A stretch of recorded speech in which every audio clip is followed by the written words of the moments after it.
오늘 함께 나눌 말씀 느헤미야서 1장 1절에서 11절입니다. 느헤미야서 1장 1절에서 11절 말씀입니다.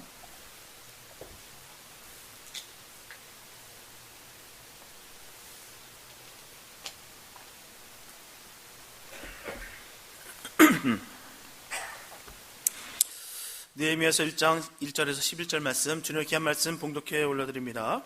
사가랴의 아들 느헤미야의 말이라. 아닥사스다 왕 제20년 기슬르월에 내가 수상궁에 있더니 나의 한 형제 중 하나니가 두어 사람과 함께 유다에서 이르렀기로 내가 그 사로잡힘을 면하고 남아있는 유다 사람과 예루살렘 형편을 물은즉 저희가 내게 이르되 사로잡힘을 면하고 남은 자가 그 도에서 큰 환난을 만나고 능욕을 받으며 예루살렘 성은 회파되고 성문들은 소화되었다 하는지라.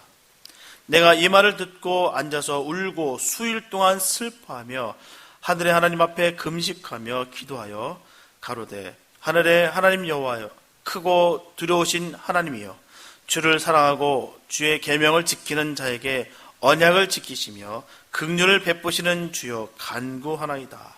이제 종이 주의 종 이스라엘 자손을 위하여 주야로 기도하며 이스라엘 자손의 주 앞에 범죄함을 자복하오니 주는 귀를 기울이시며 눈을 여시사 종의 기도를 들으시옵소서.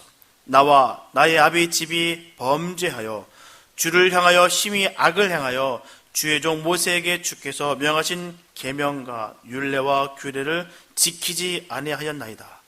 옛적에 주께서 주의 종 모세에게 명하여 가라사대 만일 너희가 범죄하면 내가 너희를 열국 중에 흩을 것이요 만일 내게로 돌아와서 내 계명을 지켜 행하면 너희 쫓긴 자가 하늘 끝에 있을지라도 내가 거기로서부터 모아 내 이름을 두려고 택한 곳에 돌아오게 하리라 하신 말씀을 이제 청컨대 기억하옵소서.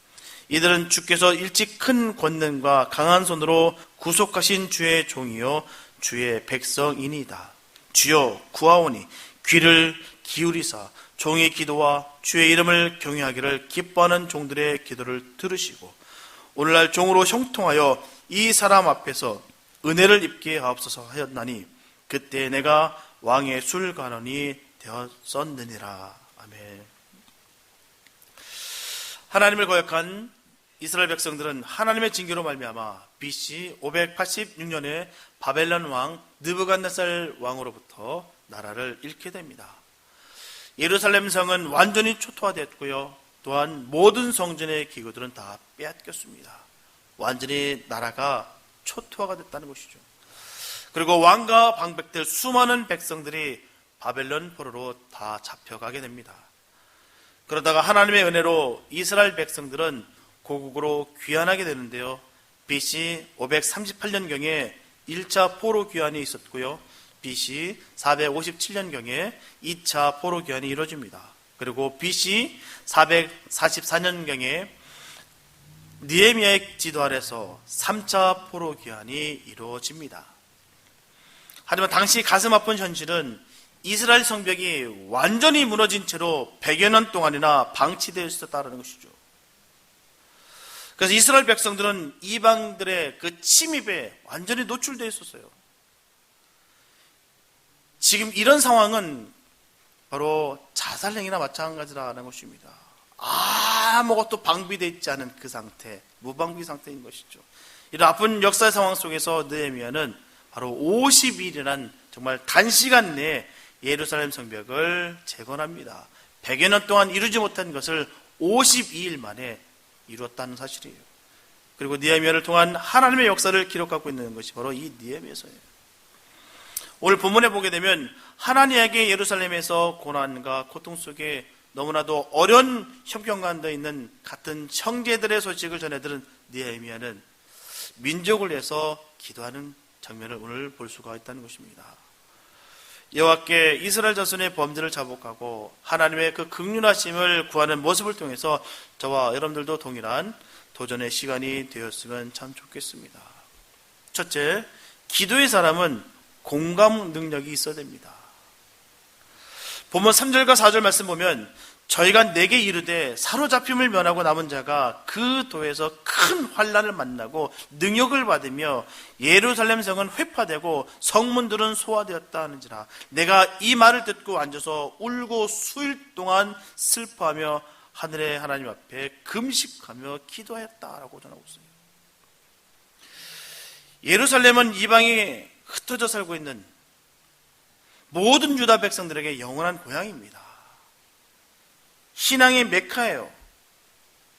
예전이나 지금도 그들의 생각과 마음은 언제나 예루살렘을 향해서 있다는 것입니다. 그냥 나라의 수도가 아니에요. 그런 개념이 아닙니다. 그들에게 있어서는 이곳이 전부입니다. 예루살렘이 바로 전부예요. 다니엘이 하루에 3번씩 예루살렘을 향한 그 창문을 열어놓고 기도한 것처럼 느헤미야도 바사 왕궁의 술관원으로서 왕이 측근에 있는 사람이었으나 예루살렘에 대한 그런 관심은 그 누구 못지않게 강했다라는 것입니다. 다니엘이 늘 바라보며 예루살렘을 그리웠던 것처럼 그도 그 땅을 바라보면서 늘 그리웠다는 것이죠. 관심 속에 있었다는 것입니다. 그 당시 왕의 술관원이라는 것은 상당한 신분입니다. 그냥 보통 신분이 아니에요. 최고위층 그런 직분을 갖고 있는 사람이었다는 것입니다. 왜냐하면 왕을 독살하는 그 시도들이 참 많았거든요. 그렇기 때문에 왕이 가장 신임하는 사람들에게 이 일을 맡깁니다. 아무나 그 일을 맡기는 것이 아니에요. 그리고 느헤미야가 맡은 이 일은 매일 왕을 만날 수 있는 그런 직분입니다. 일평생 한 번이라도 왕을 만날 수 있는 기회가 없는 그 당시 때 매일 왕을 만날 수 있다는 것은 그가 얼마나 큰 위치에 있다는 것을 우리가 알 수 있다는 것이죠. 그가 얼마나 큰 권력을 가지고 있었다는 것을 우리가 알 수가 있다는 것입니다. 막강한 힘을 가진 위치였다는 것이에요. 사실상 그는 포로 생활 중에 태어난 2세입니다. 이스라엘에서 태어난 것이 아니라 그 땅에서 바벨론 땅에서 태어난 2세예요. 그런 아쉬움이 없는 그런 삶을 살아갔던 사람입니다. 그냥 그 땅에서 권력을 쥐고 그곳에서 태어나서 이스라엘과는 무관하게 살아도 충분히 남고도 남습니다. 골치 아프고 신경 쓰이는 일에 관심 쓰지 않아도 되는 그런 사람이었다는 것이죠. 하지만 느헤미야는 그의 아우 하나니에게 예루살렘에 있는 그 참혹한 형편을 소식을 듣게 됩니다. 그리고 가슴 찢어지는 아픔을 그가 느꼈다는 것이죠. 바로 사로잡힘을 면하고 남은 자가 그 도에서 큰 환난을 만나고 능욕을 받으며 예루살렘 성은 회파되고 성문들은 소화되었다. 이 소식을 들었다는 것이죠. 이 소식을 들은 느헤미야는 큰 슬픔에 잠기게 됐습니다. 사실 예루살렘 성의 회파는 느부갓네살 왕에 의해서 이미 그 땅은 예루살렘 그 땅은 무너졌다는 것이죠. 함락될 때 이미 망가졌습니다. 문제는 지금은 그때보다도 더욱더 어려운 형편에 있다는 것이죠. 포로가 귀환되고 이제는 자유만 누릴 수 있는 그런 복을 누릴 수 있는 그런 시간이 됐다 여겼는데 그러나 그 현실은 너무나도 참혹했다는 것을 지금 그는 들었다는 것입니다. 그래서 백성들은 도초에서 이방인들에게 환난과 핍박을 능욕을 받고 있는 것이에요. 만국 민족의 비참한 삶을 생각하고 느헤미야는 그 자리에 주저앉아서 눈물만 뚝뚝 흘리고 수일 동안 금식하며 또한 슬퍼하며 기도하겠다는 것이죠. 참 믿음의 유산은 참 중요합니다. 우리가 이 믿음의 유산을 온전하게 우리 자손들에게 내 주변에게 잘 전해야 되는 것이 너무나도 중요합니다. 우리가 이민사회에 살아가는 거 아니겠습니까? 우리 자녀들 2세들이에요. 피부는 우리랑 같을지라도 그 생각과 그 뜻은 다릅니다. 아이들은요, 미국이 자기 나라예요. 대한민국이라는 나라는 그냥 부모님 나라일 뿐이고 그냥 친척들이 사는 그런 정도의 나라일 뿐이지 자기 자신들의 나라는 바로 미국이라 여깁니다. 그냥 단순히 그렇게 생각하고 있는 거예요. 대한민국이 어떤 극악한 상황 속에 처했다 할지라도 미국의 안위를 더 걱정하고 지금 자기네 나라가 어떻게 될 것인가를 더욱더 신경 쓴다라는 것입니다. 그래서 우리가 중요한 것은 뿌리 교육이 참 중요하다는 것을 우리가 알 수가 있어요. 그 아이들을 바라보면서 정말 뿌리 교육을 참 우리가 잘 지켜야겠다라는 생각을 들게 됩니다. 그래서 부모의 역할이 참 큽니다. 우리가 어떤 걸 가르쳐야 되겠어요? 하나님의 말씀과 전통 교육과 또한 역사 교육 우리가 가르쳐야 되는 것이죠. 신앙의 모습을 잘 물려줘야 됩니다. 우리 유대인들을 보게 되면요, 그들은 한 가족이 모여 사는데도 불구하고 세대 차이를 느끼지 않습니다. 거기는 뭐 세대가 없냐고요? 세대가 있어요. 할아버지 세대가 있고 아버지 세대가 있고 자신들의 세대가 있습니다. 그러나 똑같은 말씀을 갖고 똑같은 생각을 가지고 서로 나누고 또한 집중하고 고민하고 그렇게 하나가 됩니다. 그렇기 때문에 세대 차이가 없다는 것이죠. 이게 너무나 중요한 것이에요. 우리가 가르쳐야 될 부분이 참 많다는 것입니다. 기도하는 법도 가르쳐야 되고요, 헌금 드리는 법도 가르쳐야 되고요, 교회를 사랑하고 성도 간에 서로 섬기는 법 등 기타 등등 많은 것들을 우리가 가르쳐야 되는 것입니다. 하나님의 자녀들 간에 공감 능력이 없으면 뿌리가 흔들린다는 것이에요. 서로 느끼지 못하면은요, 우리가 다음 세대가 열리는 것이 아니라 다른 세대가 열릴 수밖에 없다는 것입니다. 하나님께서 원하시는 그런 세대가 아닌 정말 세상의 모습을 그대로 타고난 그런 세대가 생길 수밖에 없다는 것이죠. 그럼 우리가 잘 알다시피 저도 자식을 키워서 알지만 참 힘듭니다. 내 맘 같지가 않아요. 잘 따라주면 얼마나 좋겠습니까? 안 들어요. 그리고 우리는 기도하며 더 하나님께 의지할 수밖에 없다는 것이죠. 그래서 믿음의 본을 반드시 인내심을 갖고 보여야 됩니다. 왜요? 그만큼 중요하기 때문이에요. 그러면 그 아이들이 언젠가는 부모의 신앙을 기억하면서 바른 길로 갈 줄로 믿습니다. 우리 교회도 느헤미야처럼 다른 성도의 그 아픔과 문제에 대해서 들었다고 한다면 그의 고통이 나의 고통이 되었으면 참 좋겠어요. 내 가족이 아니니까 참 다행스럽다. 저 사람과 비교하면서 감사하는 그런 것이 아니라 함께 그 고난과 고통을 함께 나눴으면 참 좋겠다라는 것입니다. 우리가 다른 사람들의 아픔과 문제를 듣고 긍휼의 마음을 가지고 같이 울어주는 것만 아니라 그 문제를 함께 들고 하나님 앞에 무릎 꿇고 기도해야 될 줄 믿습니다. 우리에게 필요한 게 그거예요. 나만 하는 것이 아니라 함께 공감해야 되는 것이죠. 주님의 자녀로서 함께 믿음의 연합체, 사랑의 공동체, 또한 가족 공동체가 이루어져야 될 줄 믿습니다. 오스월드 챔버스 목사님은 전합니다. 이 세상에서 어느 것보다 값진 것은 우리를 위하여 기도해 주는 사람들이다. 저는 그 말씀이 너무나도 감명 깊어요. 누군가 나를 위해서 기도의 후원자가 있다는 것, 이보다 더한 값진 것이 없습니다. 내가 어릴 때마다, 힘들 때마다, 또한 고난 중에 있을 때마다 누군가 끝없이 나를 위해서 기도해 주는 사람이 있다는 것, 이거보다 좋은 건 없어요. 나의 편이 있다고 한다는 것은 항상 든든하다는 것입니다. 분명한 것은 중보기도의 힘은요, 너무나도 위력적이에요. 강력합니다.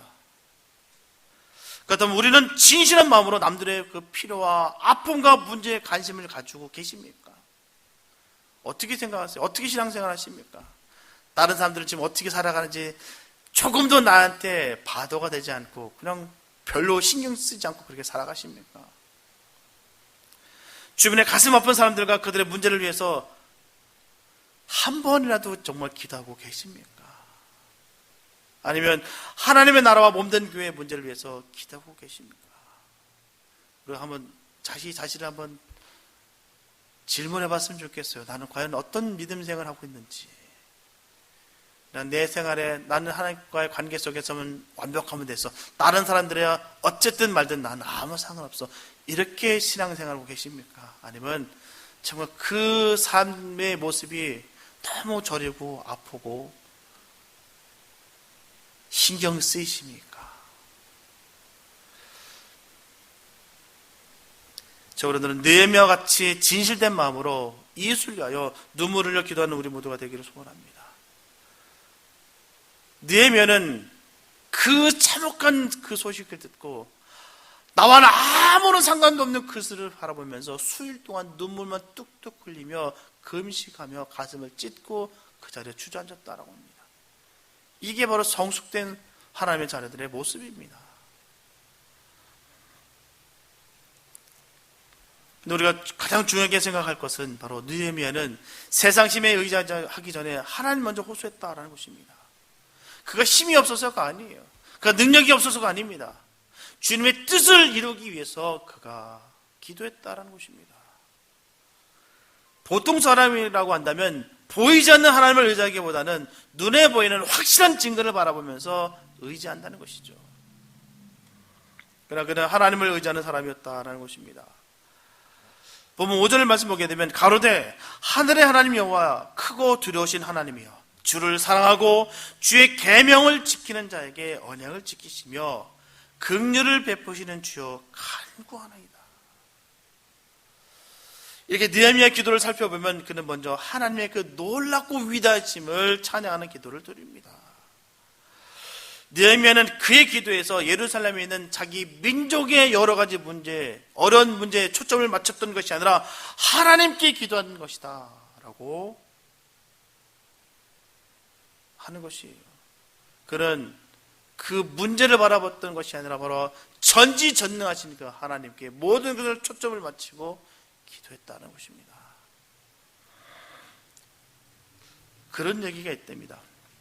어떤 사람이요, 나는 정말 돈 걱정 안 하고 살고 싶다.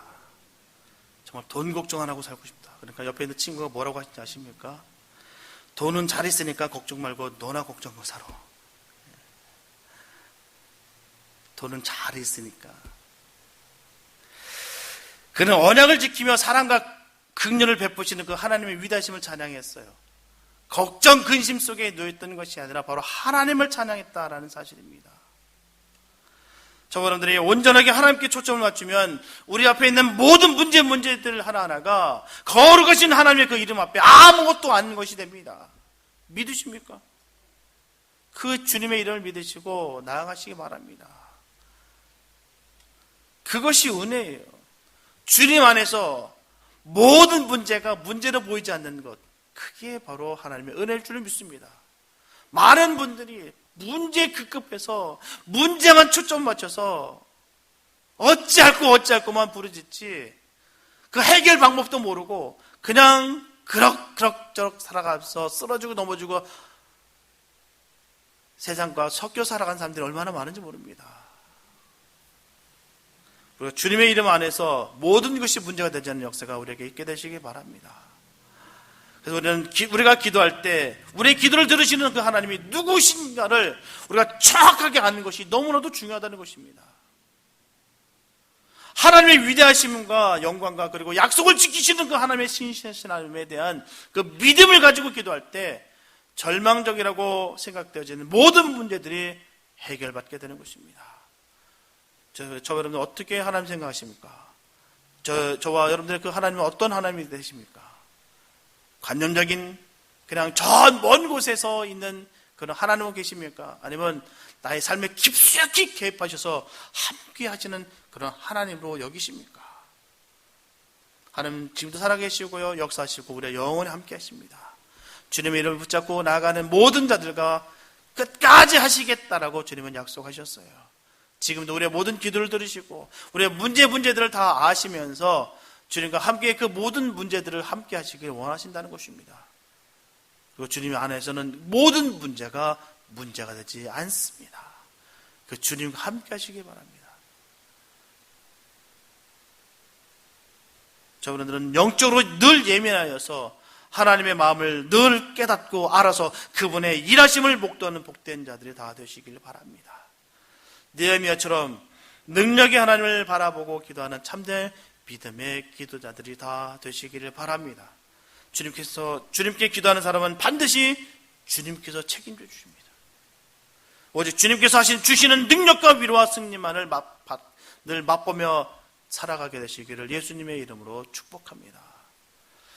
둘째, 기도의 사람은 흔들리지 않는 믿음이 있어야 되는 것이죠. 본문 6절과 7절 말씀 보면 이제 종이 주의 종 이스라엘 자손을 위하여 주야로 기도하며 이스라엘 자손의 주 앞에 범죄함을 자복하오니 주는 귀를 기울이시며 눈을 여시사 종의 기도를 들으시옵소서. 나와 나의 아비집이 범죄하여 주를 향하여 심히 악을 행하여 주의 종 모세에게 주께서 명하신 계명과 율례와 규례를 지키지 아니하였나이다. 이렇게 느헤미야는 지금 이스라엘 백성들의 문제를 정확하게 파악하고 있어요. 어떤 것이 문제인 것을 알고 있었다는 것입니다. 이스라엘은 하나님으로부터 선택받은 백성이었으나 항상 목이고다 우상 숭배로 하나님을 배반했다는 것이죠. 하나님은 이런 그들에게 나 외에는 다른 신들을 내게 있게 하지 말지니라라고 말씀하셨어요. 그리고 그 명령을 거역하는 자에게 죄를 갚되 아비로부터 3, 4대 이르기까지 이르게 한다라고 분명히 주님은 말씀하셨습니다. 그래서 그들은 하나님께 서약했어요. 여호수아서 24장 16절에서 18절 말씀 보면 백성이 대답하여 가로되 여호와를 버리고 다른 신들 섬기는 일을 우리가 결단코 하지 아니하오리니 이는 우리 하나님 여호와가 그가 우리와 우리 열조를 인도하여 애굽 땅 종되었던 집에서 나오게 하시고 우리 목전에서 그 큰 이적들을 행하시고 우리가 행한 모든 길에서 우리의 지난 모든 백성 중에서 우리를 보호하였음이며 여호와께서 또 모든 백성 곧 이 땅에 거하던 아모리 사람을 우리 앞에서 쫓아내셨음이라. 그러므로 우리도 여호와를 섬기리니 그는 우리 하나님이심이니이다. 분명히 이스라엘 백성들은 여호와 하나님 외에 다른 신들을 결코 섬기지 않겠다라고 그들은 서약했어요. 그래서 하나님과 그 백성과의 언약입니다. 언약은요 함부로 깰 수 있는 것이 아닙니다. 언약을 깬 쪽이 반드시 목숨으로 갚아야 되는 게 언약이에요. 이 고대 나라의 언약은 그렇게 이루어집니다. 목숨과 목숨으로 거는 거예요. 근데 문제는 항상 그 언약을 깬 쪽은 다름 아닌 백성들이었다. 사람들이었다는 것입니다. 하나님은 한 번도 어기신 적이 없으시고 한 번 뱉으신 그 말씀은 한 번도 바꾸신 적이 없으십니다. 신실하시게 그 말씀을 그대로 주님께서는 이루어주셨다는 사실입니다. 그러나 이스라엘 백성은 그 언약을 파기하고 하나님을 배반해서 바알과 온갖 우상들을 숭배했다는 것입니다. 이스라엘의 범죄는 바로 한마디로 말한다면 우상 숭배였다는 것이죠. 북이스라엘의 여로보암은 자기를 위하여 우상을 부어 만들어 하나님의 노를 격발하고 하나님을 자신의 등 뒤에다 버렸습니다. 성경 그렇게 기록되어 있어요. 자기 등에 버렸다. 하나님을 버렸다는 것이죠. 자기 등으로 던져버렸다는 거예요. 얼마나 비참하고 아픈지요. 그 범죄의 대가로 북이스라엘은 아수르로 인하여 명합니다. 또한 솔로몬이 끌어들인 이 바알 숭배로 인해서 남유다는 바로 바벨론에게 망하게 됐어요. 그래서 느헤미야는 이 같은 범죄를 하나님 앞에 깊이 자복했습니다. 이스라엘 조상들의 배반으로 예루살렘은 완전히 함락당하고 성전은 파괴되었으며 유대 사람들은 바벨론으로 포로로 잡혀왔어요. 그 죄로 인한 형벌은 너무나도 참혹했습니다. 바벨론에서 페르시아 제국으로 포로 생활이 대물림되었고요. 페르시아 고레스 왕조로 인해서 이제는 억압된 그 민족이 유다 민족이 이제는 해방을 맞게 됐습니다. 하지만 성벽과 문을 건축하지 못한 상태였기 때문에 예루살렘의 성에 있던 많은 백성들은 많은 수모를 당할 수밖에 없었다는 것이죠. 고대 국가에서 도시 성벽과 성문이 없다라고 한다는 것은 그 도시가 완전히 무방비 상태였다는 것을 의미하는 것입니다. 밤마다 이방 민족들이 예루살렘에 사는 그 백성들을 약탈하고 강도질하고 도륙하고 성벽과 문이 없기 때문에 그들은 막을 수가 없었다는 것입니다. 역사자인 요세푸스는 그 당시 예루살렘 길에는 날마다 시체가 질비했다라고 기록되어 있어요. 그 당시에는 성곽이 없었기 때문에 이방인들에게 공격당하고 살해당하는 일들이 너무너무 비일비재했으며 많은 수모와 고초를 당해야만 했습니다. 느헤미야는 지금 처해 있는 상황들이 모두 다 죄가 가장 큰 문제임을 그는 알았다는 것이죠.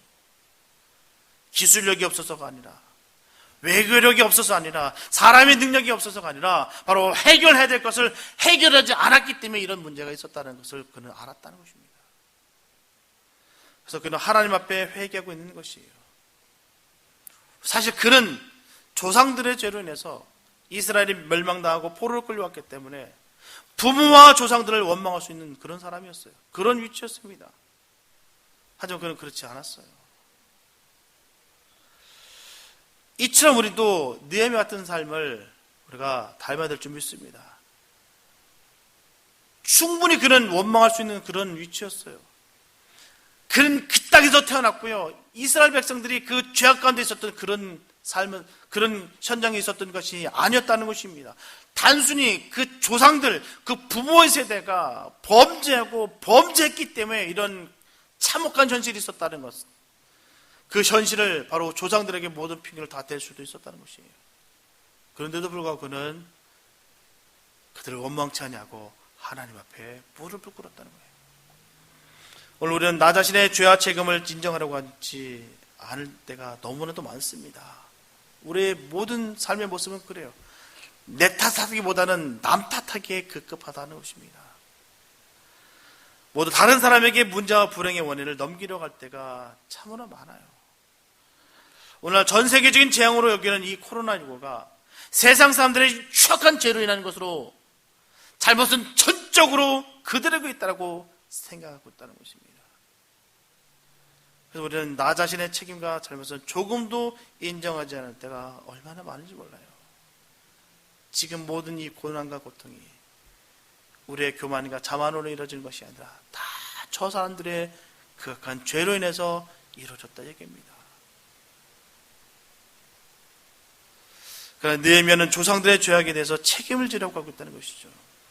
자기의 죄와 민족의 죄를 회개하며 하나님의 그 긍휼하심과 은혜를 갈망하고 있는 것입니다. 보면 8절에서 10절 말씀 보면 옛적에 주께서 주의 종 모세에게 명하여 가라사대 만일 너희가 범죄하면 내가 너희를 열국 중에 흩을 것이요 만일 내게로 돌아와서 내 계명을 지켜 행하면 너희 쫓긴 자가 하늘 끝에 있을지라도 내가 거기서부터 모아 내 이름을 두려고 택한 곳에 돌아오게 하리라 하신 말씀을 이제 청컨대 기억하옵소서.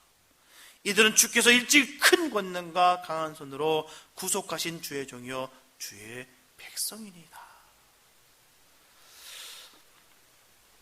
이렇게 그들은 주님의 계명을 버렸어요. 주님과 맺었던 그 언약을 파괴했습니다. 뭐냐고요? 안식일이 무너졌어요. 하나님과 함께하는 그 시간이 무너졌습니다. 안식일을 지키지 않았다는 것이죠. 자기들은 안식일날 쉬고 종들에게는 안식일날 일을 시켰어요. 경제적인 이득을 취하기 위해서 그들에게 시킨 것입니다. 왜 그들에게 그런 일들을 시키고 왜 경제적인 취득을 하기 위해서 그렇게 철원이 되었을까요? 이유는 뻔합니다. 결국 하나님을 의지하지 아니하고 자기 자신을 의지하고 믿었다는 것입니다. 하나님 없이도 나는 충분히 난 잘 살 수 있다라고 여기는 것, 그게 바로 안식일을 깨는 자의 모습인 것이죠. 내가 이 날을 거룩하게 들음으로 말미암아 나의 생명을 주님께 맡깁니다 하는 것이 바로 안식일입니다. 안식일을 거룩하게 지키는 것은 거기에 있는 거예요.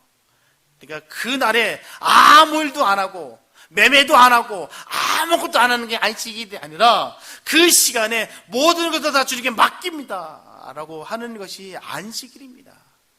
안식일은 그렇게 지키는 것이에요. 자신들의 노력으로 인해서 뭔가 이루려고 하고 하나님을 없어도 나는 할 수 있다고 여기는 것, 그 교만한, 그게 바로 안식을 깬 것입니다. 바로 하나님의 언약을 버렸다는 것이죠. 그 결과 어떻습니까? 주님께서 그들을 흩으셨어요. 결국 우리가 기억해야 될 것은 원인 없는 결과는 없다는 것입니다. 그래서 우리가 주변에서 일어나는 모든 잘못된 현상들을 나의 허물로 여길 줄 알아야 되는 것이죠. 나에게 왜 이런 일들이 생겼을까? 왜 이런 일들이 자꾸 나한테 생기는 걸까? 기억하게 되시기 바랍니다. 영적인 공격일 수도 있고요, 내가 회개치 못한 일들 때문에일 수도 있습니다. 그래서 우리는 영적으로 늘 예민해 있어야 되는 거예요. 왜 이런 일들이 나한테 이루어질까? 왜 이런 일들이 자꾸 나한테 앞에 자꾸 엄습해 올까? 우리가 영적으로 예민하게 되시기 바랍니다. 원인 없는 결과는 없어요. 믿는 우리에게 있어서 우연은 없습니다. 하나님의 정확한 섭리 가운데 그대로 역사하고 계시는 것입니다. 오늘 본문에서 느헤미야의 이스라엘을 향한 위한 중보기도는 레위기 26장과 신명기 3장을 그대로 인용한 것이에요. 그렇다면 하나님의 복과 벌로 이스라엘 백성에게 하신 약속이 과연 무엇이겠습니까? 첫째, 이스라엘 백성이 불순종하면 이역 땅으로 포로로 끌려갈 것이다 라고 말씀하셨습니다. 둘째, 이스라엘 백성이 회개하고 하나님께 돌아오게 된다면 하나님은 그들을 예루살렘으로 다시 부르셔서 복 주시며 보호해 주시겠다는 것입니다. 하지만 문제는 지금 이스라엘 백성들이 1~2차로 나누어서 귀국해서 성전은 다시 건축했으나, 하지만 아직 성벽이 무너져 있기 때문에 예루살렘 성에 많은 사람들이 귀국하지 못하고 있다는 것입니다. 다시 흩어졌던 민족들이 모이지를 못하고 있다는 것이에요. 그래서 느헤미야가 본문을 통해서 전하기를, 주님 첫 번째 약속하신 말씀으로 우리가 고통과 고난 속에 참여하며 포로 생활을 경험했습니다. 하지만 이제는 예루살렘으로 다시 데려가셔서 우리를 보호해 주시고 복 주시겠다는 그 약속은 아직 완전히 이루어지지 않고 있습니다.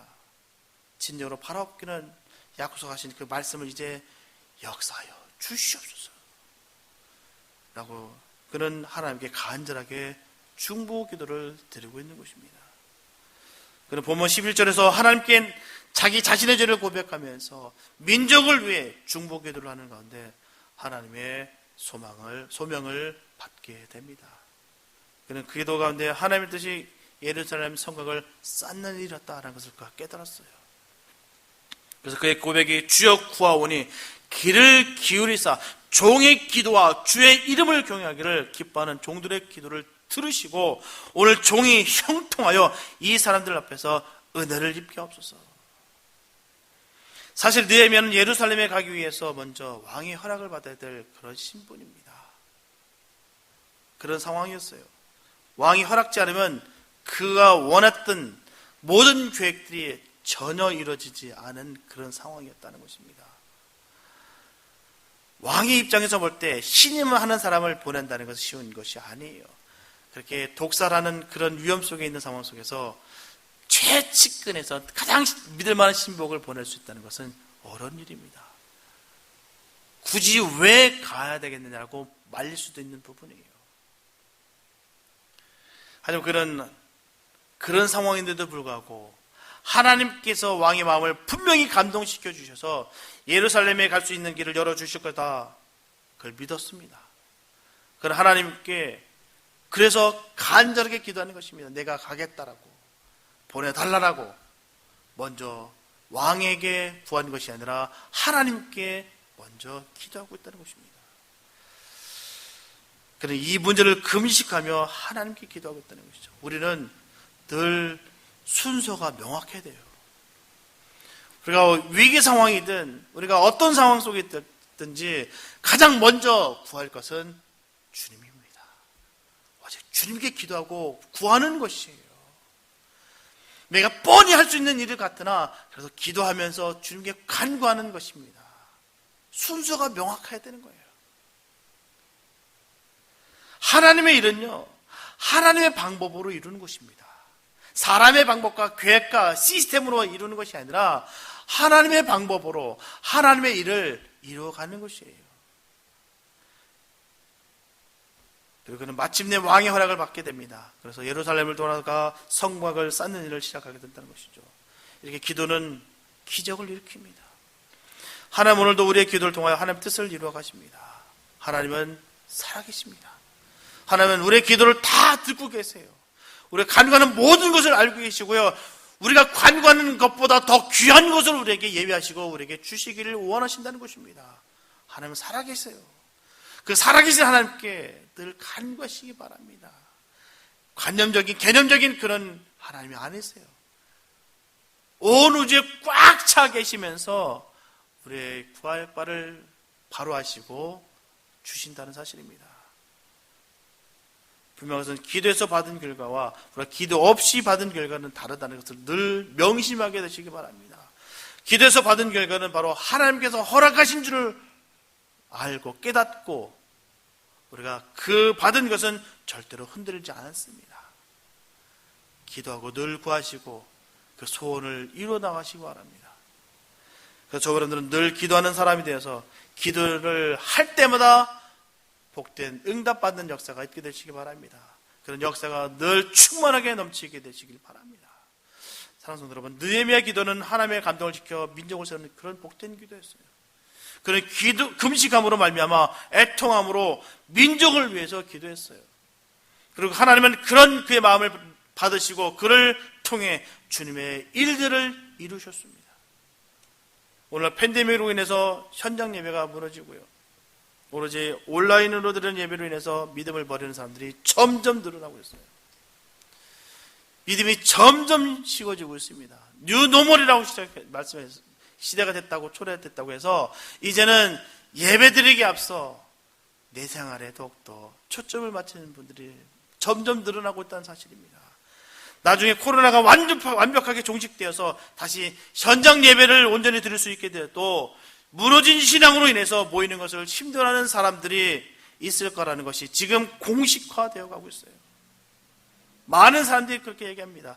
이제 코로나가 다 끝났다 할지라도 이제는 그냥 온라인 예배로만 드리길 원합니다라는 사람들이 점점 늘어나고 있다는 사실이에요. 우리가 설교를 듣는 것으로만 우리가 신앙생활을 할 수만 있다면 예배는 드리는 것이 아니라 보는 것이에요. 보는 것. 하지만 절대로 예배는 보는 것이 아닙니다. 예배는 드리는 것이에요. 하나님께 드리는 것입니다. 진정한 신앙생활은 모여서 함께 예배하고 말씀을 나누고 기도해야 되는 것입니다. 그러면 함께 섬기고 나누는 그 말씀의 삶을 살 때 주님의 은혜와 영성을 깨닫게 된다는 것이죠. 지금은 우리들의 죄로 인해서 주님께서 코로나19로 온 인류를 흩으셨지만 우리 모두가 자복하고 회개하고 겸비하여서 다시 믿음이 복귀되어야 될 줄 믿습니다. 회복되어야 되는 것이에요. 지금 이 시기가 다시 주님 앞에 무릎을 꿇을 그런 시대가 왔습니다. 다른 사람이 아니라 바로 저와 여러분들이 하나님을 떠나 세상의 것을 휩쓸려요. 하나님보다 더욱더 귀한 것들을 만들어서 또 다른 우상을 믿고 섬겼던 우리들의 모습이 얼마나 많은지 모릅니다. 지금 우리가 회개할 때입니다. 우리가 회개하고 회복하면 또 겸비하게 되면 주님께서 다시 우리를 불러 모아주시고 하나님의 영광을 돌리는 복된 날이 속히 이루어질 줄 믿습니다. 회개한 이스라엘 백성들이 단 52일 만에 성벽을 쌓아 올렸던 것처럼 우리 빨리 신앙의 성벽이 다시 세워져야 될 줄 믿습니다. 저와 여러분들이 이러한 기도자가 되시기를 소원합니다. 내 이웃을 위해, 교회를 위해, 나라를 위해 느헤미야처럼 눈물로 기도하고 주님의 일들을 이루어가는 복된 저와 여러분들 다 되시기 바랍니다.